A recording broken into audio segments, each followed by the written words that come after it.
Hello everybody and welcome back, and this is the last part of the footprinting section where we will cover two tools which are basically almost the same, but there are slight differences between them. The first one, it is called Dig, so if you just type here on your keyboard Dig, you will notice that nothing will happen since we didn't specify any website. But for more information we will just type here dig -- help, which will provide us with the simple usage of this command. Now, you can use any website for this. It is basically not illegal. This is just a tool in order to scan the DNS.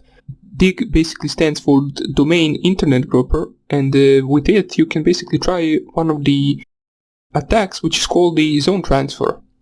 Now, the zone transfer, it uses the replication for primary and secondary DNS servers in order to be synchronized.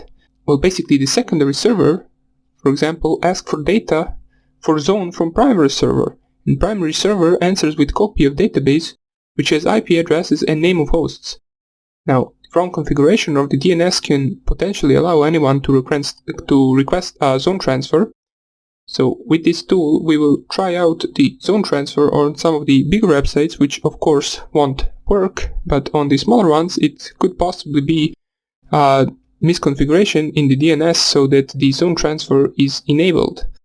Now, zone transfer is happening over TCP on port 53 and not over UDP at the regular port of 53 for the DNS. So if you just type here diggoogle.com, you will notice that it will give us a bunch of the informations about the google.com.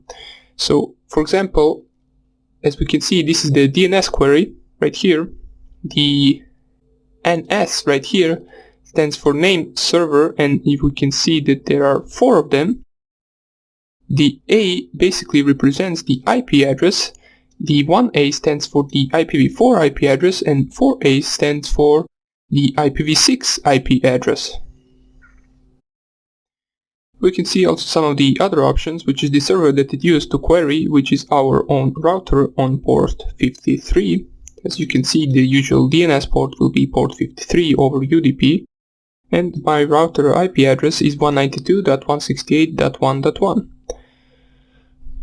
We can see that in one query we got one answer, authority 4, which is these 4 servers right here, and additional 9, I believe it is referring to this one right here, even though there is 8 ones.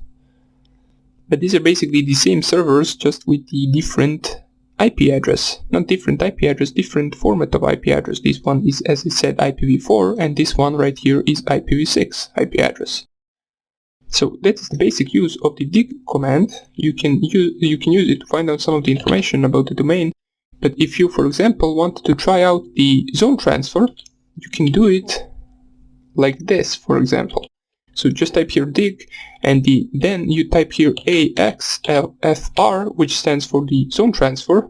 Now we can use, for example, facebook.com, and we can use the other server, for example, a.ns.facebook.com. And if we type this right here, you will notice that after a few seconds it will basically prompt us with the zone transfer failed, since the Facebook didn't misconfigure their DNS, so the zone transfer attack cannot be done on Facebook.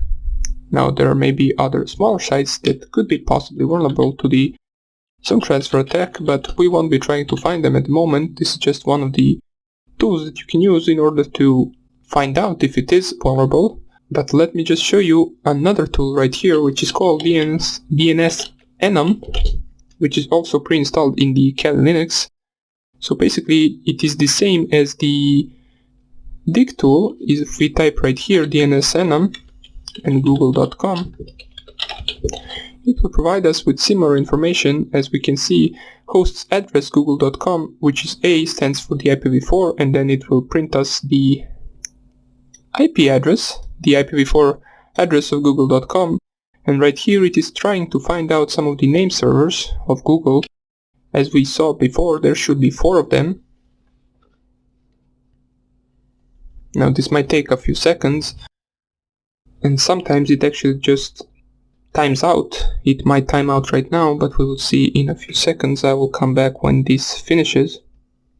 As we can see, it finished right here, and it says that the google.com NS record query failed. It timed out, so we won't be trying that anymore.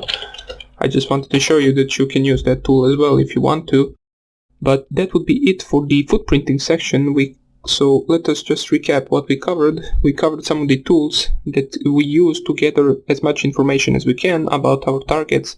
So for example, these two we covered in order to gather some of the information from their server for their DNS, and basically we also tried one of the attacks, which is the zone transfer, which of course didn't work on Facebook, but as I said, it might work on some of the other websites.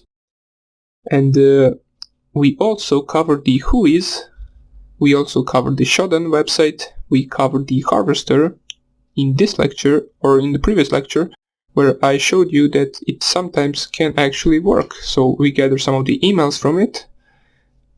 We also covered the Nikto, which is a big command tool. You should search more about it if you want to. It might be useful later on. So that would be about it for the footprinting section. And with this section we basically finish the beginner section, and we enter the intermediate section, where we will start off with creating our vulnerable virtual machine, which we will use in order to run our scans and attacks. Since it is not legal for us to attack a machine that we do not own, we will create a virtual machine which we can attack. Now, you might have heard of that virtual machine is called Metasploitable, and I will show you in the next tutorial how to install it. And basically we will start covering one of the bigger tools in the Kali Linux, and one of the tools that you will lose a lot, which is called the Nmap. But more about that in the scanning section, and I hope I will see you there. Take care.